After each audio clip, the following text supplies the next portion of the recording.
Subscribe to my YouTube channel for deeply emotional, romantic, and mature stories that echo through your heart. Don't forget to like, share, and comment to support meaningful storytelling. Emma had always thought she knew everything about her quiet neighbor David. After 3 years of polite nods and occasional small talk over the garden fence, she never imagined that one dinner invitation would unravel secrets that had been kept hidden just 20 feet away from her front door. But some truths she was about to discover are worth waiting for. The envelope appeared on Emma's doorstep on a Tuesday morning in late September, nestled between her newspaper and a pile of autumn leaves that had blown across her porch overnight. Her name was written in careful, elegant handwriting, the kind that spoke of someone who still believed in taking time with the simple things. Emma turned the cream-colored paper over in her hands, curious. In 3 years of living in the small duplex on Maple Street, she had never received a handwritten invitation from anyone, let alone from David Chun, the man who lived in the unit next to hers. David was a mystery wrapped in quiet politeness.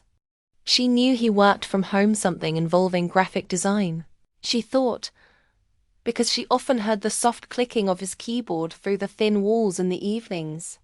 She knew he kept a small herb garden on his side of the shared backyard, tending to it with the same methodical care he seemed to apply to everything else in his life. And she knew he had the most beautiful smile she'd ever seen, though he seemed to reserve it for moments when he thought no one was watching. What she didn't know was why he had invited her to dinner. "Would you join me for dinner this Friday at 7?" the invitation read. "I have something I'd like to tell you. Something I should have said a long time ago." David, Emma's heart did something strange in her chest, a little skip that felt both thrilling and terrifying. She had been attracted to David since the day she moved in, drawn to his quiet confidence and the way he seemed to move through the world with such gentle purpose. But he had always kept a respectful distance, never crossing the invisible line that separated neighbors from something more. She had convinced herself that his polite reserve meant he wasn't interested. Now, staring at his invitation, she wondered if she had been wrong. Friday evening arrived with the soft golden light of early autumn. Emma had changed her outfit 3 times before settling on a navy blue dress that was elegant but not overly formal, something that said she had made an effort without appearing desperate. She knocked on David's door at exactly 7 o'clock, her palms slightly damp with nervous anticipation. When David opened the door, Emma's breath caught. He had traded his usual casual attire for a crisp white shirt and dark slacks, and his black hair was neatly styled. But it was his eyes that stopped her, deep brown, and holding an emotion she couldn't quite identify. Nervousness? Hope? Something that looked almost like pain. "Emma," he said, his voice softer than usual. "Thank you for coming." His apartment was a revelation. Where Emma had expected sparse bachelor furnishings, she found a warm, carefully curated space filled with beautiful photographs, landscapes mostly, but also intimate portraits that spoke of a deep understanding of light and shadow. Books lined built-in shelves and soft jazz played from hidden speakers. The dining table was set with care, real cloth napkins, candles that cast dancing shadows on the walls, and 2 glasses of red wine that gleamed like garnets in the flickering light. "This is beautiful," Emma said, meaning it. "I had no idea you were so artistic." David smiled, but it didn't quite reach his eyes. "There's a lot you don't know about me. That's part of what I wanted to talk to you about." Dinner was a masterpiece of nervous energy disguised as casual conversation. David had prepared salmon with herbs from his garden, wild rice, and vegetables that tasted like they had been kissed by sunshine. Emma found herself relaxing despite the undercurrent of tension that seemed to follow David's every movement. They talked about safe things at first, the changing season, A new coffee shop that had opened downtown, a book they had both recently read. But Emma could feel David building up to something, the way a musician might tune their instrument before a performance.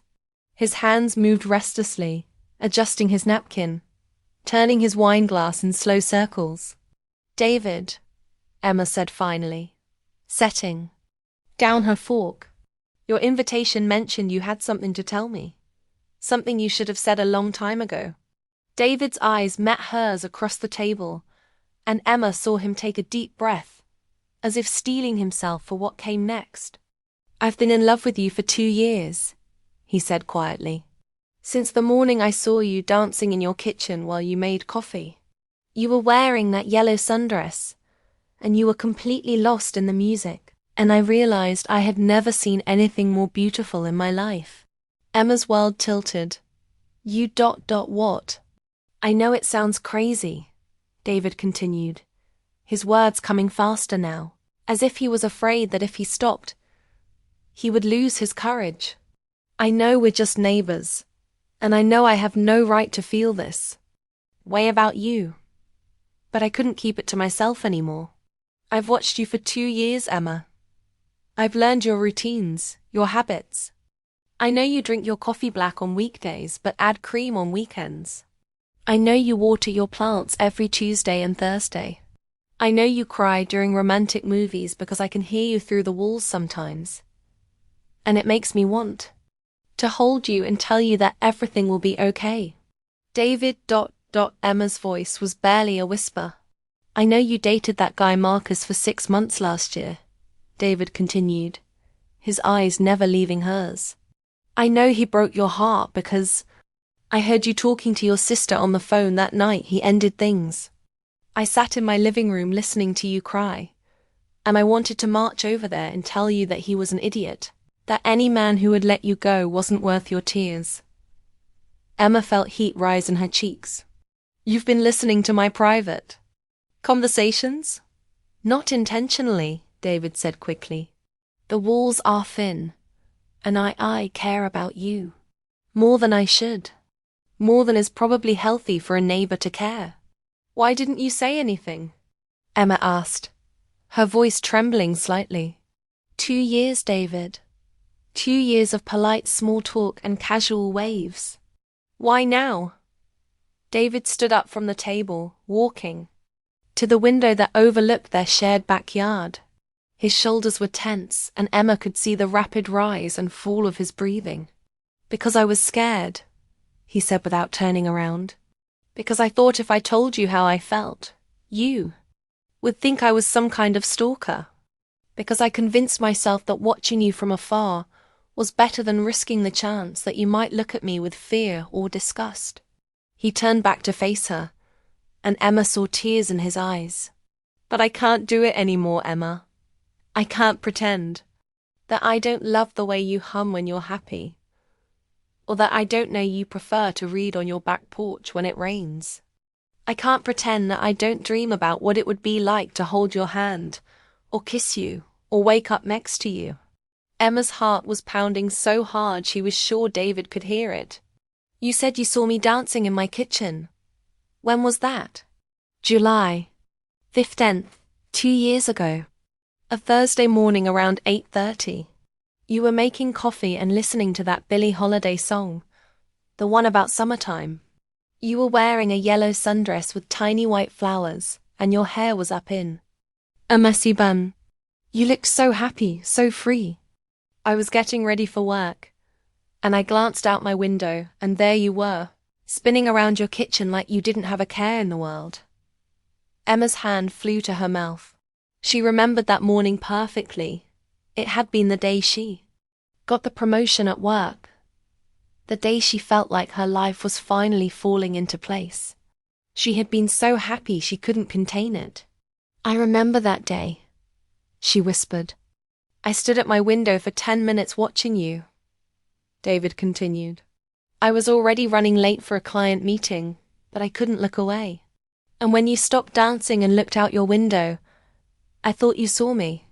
I thought you might wave or smile, but you just looked right through me, like I wasn't even there.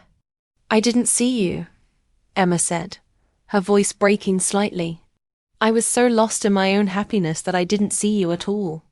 David's smile was sad and beautiful. Story of my life. Emma stood up from her chair, her legs suddenly unsteady. David, I need you to know something. I've been attracted to you since the day I moved in. When you helped me carry my boxes up the stairs, when you offered to show me where the good grocery store was, when you fixed my air conditioning that first summer, I thought you were the most genuine, kind man I had ever met. David's eyes widened. Then why?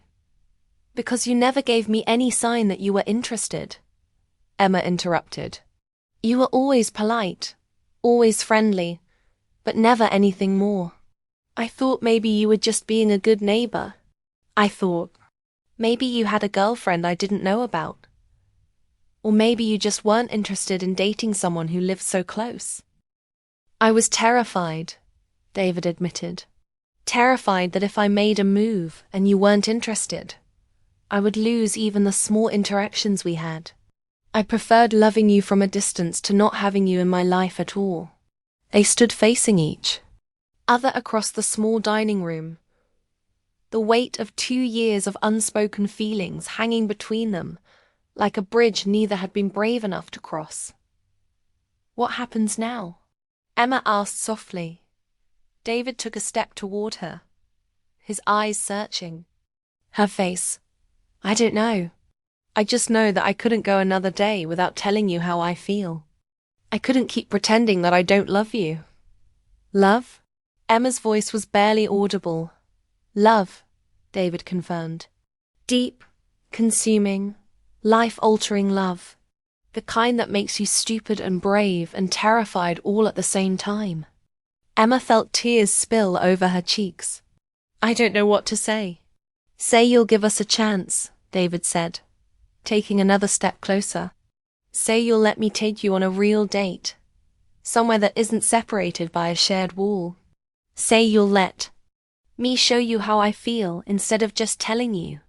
Emma looked at this man who had been a constant presence in her life for 3 years, who had watched her from afar with the patience of someone who understood that the best things were worth waiting for. She thought about all the times she had wondered what it would be like to know him better, to see behind his quiet exterior to the passionate heart that beat beneath. I'm scared too, she admitted. Scared that we'll try this and it won't work, and then we'll lose what we have. What we have is polite conversation and careful distance, David said gently. I'm not saying it isn't valuable, but Emma, don't you think we deserve the chance to find out if we could have something more? Emma looked into his eyes and saw her own hope reflected back at her. What if we mess this up? Then we'll mess it up together, David said, reaching out to gently wipe a tear from her cheek. But what if we don't? What if this is the beginning of something beautiful? Emma leaned into his touch, feeling the warmth of his palm against her skin. You really watch me dance in my kitchen. David's laugh was soft and full of wonder. I've been watching you live your life, Emma. Really live it. And I've been falling in love with every moment. I had no idea, Emma whispered. I was very careful that you wouldn't, David said. I didn't want to make you uncomfortable. I didn't want to be the creepy neighbor who made you feel like you couldn't be yourself in your own home. But you made me feel safe, Emma realized. All this time, even when I didn't know you were watching, I felt safe. I felt like someone cared about me. I did care. I do care, more than you know. Emma took a deep breath, feeling as though she was standing at the edge of a cliff, preparing to jump. I want to try, she said. I want to see what we could be. David's smile was radiant. Really? Really? But I have one condition. Anything. No more watching from windows. If you want to know what I'm doing, just knock on my door and ask. David laughed, a sound of pure joy. Deal. Although I have to warn you, I might be knocking on your door a lot. I hope so, Emma said, surprised by her own boldness. They stood there for a moment, looking at each other with the wonder of two people who had just discovered that the thing they had been longing for had been right next to them all along. "Can I kiss you?" David asked softly. Emma's heart hammered against her ribs. "I thought you'd never ask." David stepped closer, his hands coming up to cup her face with infinite gentleness. "I'd imagined this moment 1,000 times," he murmured. "Was it like this?" Emma asked, her lips just inches from his. "Better," David whispered. "So much better." When their lips met, Emma felt the world shift around them. It was a kiss that held 2 years of longing, 2 years of careful distance, 2 years of love that had grown quietly in the spaces between polite conversation and shared glances. It was tender and desperate and perfect. When they finally broke apart, Emma rested her forehead against David's, both of them breathing hard. "I can't believe we waited so long," she whispered. "It was worth the wait," David said, his thumb tracing along her cheekbone. "You were worth the wait." Emma smiled, feeling lighter than she had in months. "So what happens now? Do we date? Do we take things slow?" David's eyes twinkled with mischief. "Well, I was thinking we could start with dessert. I made chocolate soufflé, and it's probably ready to come out of the oven." Emma laughed, the sound bright and free. "You made chocolate soufflé for our first date. I wanted to impress you." "Mission accomplished," Emma said, standing on her tiptoes to kiss him again. "But next time, maybe just knock on my door and ask if I want to share a pizza. I'm not nearly as complicated as you think I am." "Noted," David said, his arms tightening around her waist. "Though I should probably warn you that I'm going to want to spoil you. I have 3 years of gestures I never got to make. Just promise me one thing," Emma said, her voice serious. "What's that?" "Promise me you'll stop being so careful with me. I'm not going to break if you tell me how you feel." David's eyes searched hers. "I promise." "But Emma, you have to promise me something too." "What?" "Promise me that when you're happy, really, truly happy, you'll still dance in your kitchen. Because that's when I fell in love with you. And I want to see that joy on your face every day for the rest of my life." Emma felt tears spring to her eyes again, but this time they were tears of pure happiness. "I promise. But next time, instead of watching from your window, maybe you could join me." "I would love nothing more," David said, spinning her around his small dining room as the candles flickered and the jazz played softly in the background as Emma laughed and spun in David's arms. She thought about the strange turns life could take. 3 years ago, she had moved into this duplex looking for a quiet place to start over after a difficult breakup. She had never expected to find love just 20 feet away, hidden behind polite smiles and careful distance. That sometimes, she realized, the most extraordinary things happened in the most ordinary places. Sometimes love was patient enough to wait for the right moment, brave enough to speak its truth, and strong enough to bridge the gap between two hearts that had been beating in rhythm all along. The chocolate soufflé was perfect, warm and rich and sweetly decadent. They ate it by candlelight, talking late into the night about everything they had never said, everything they had wanted to share. Emma learned that David wrote poetry in his spare time, that he had once traveled through Europe for 6 months, with nothing but a backpack and a camera, that he had been planning to move away from the duplex because living so close to her was becoming too painful. "I'm glad you didn't move," Emma said, reaching across the table to take his hand.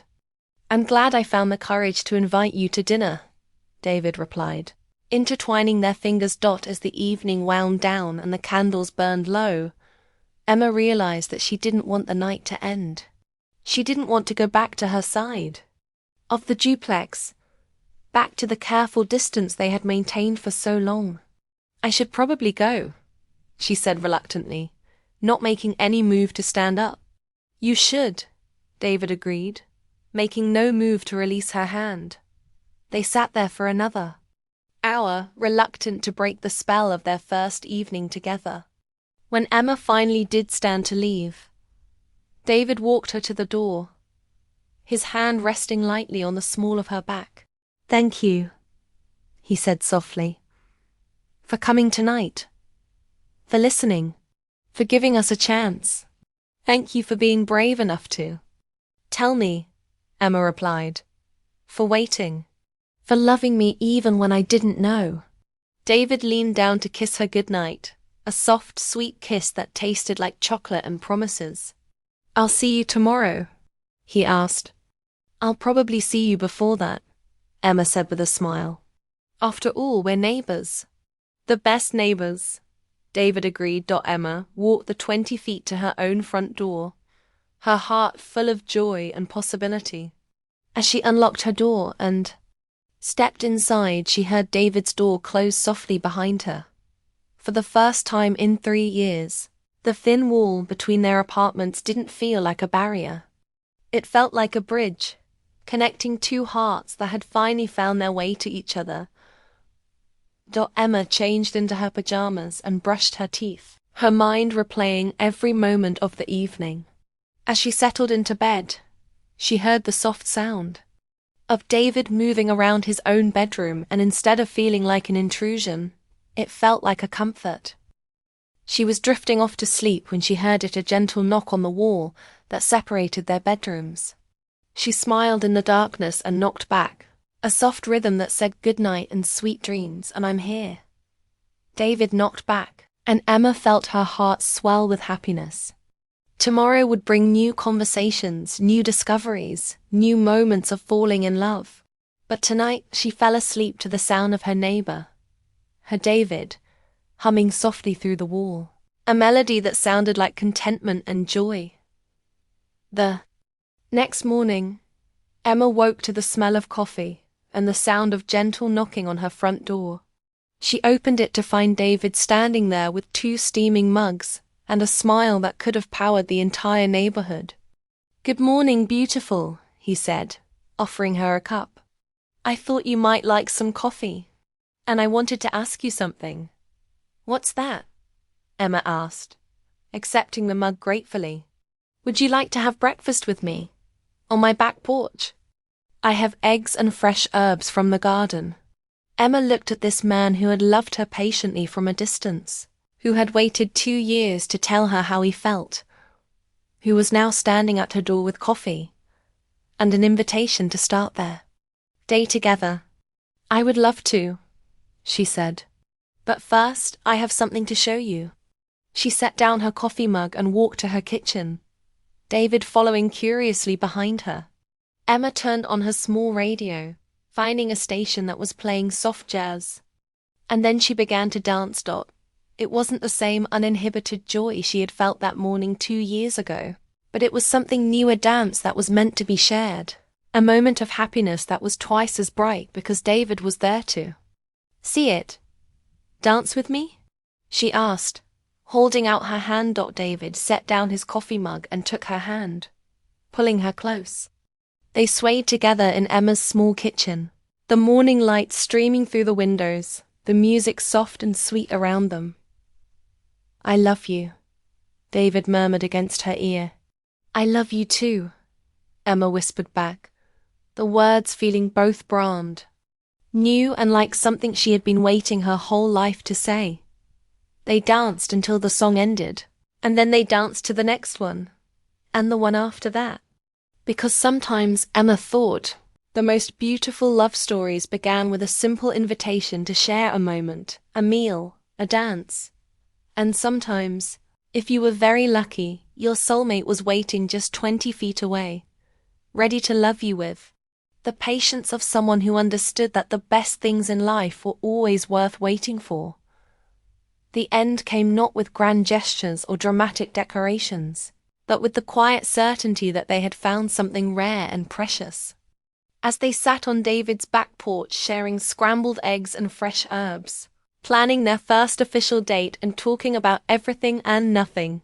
Emma realized that love wasn't always about the dramatic moments.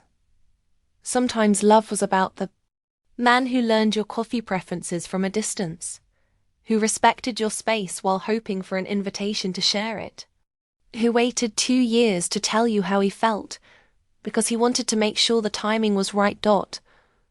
Sometimes love was about choosing to dance with someone who had been watching you dance alone, knowing that from now on, you would never have to dance alone again. And sometimes, love was about discovering that the person you had been searching for had been living just 20 feet away all along, waiting for the perfect moment to knock on your door and change everything.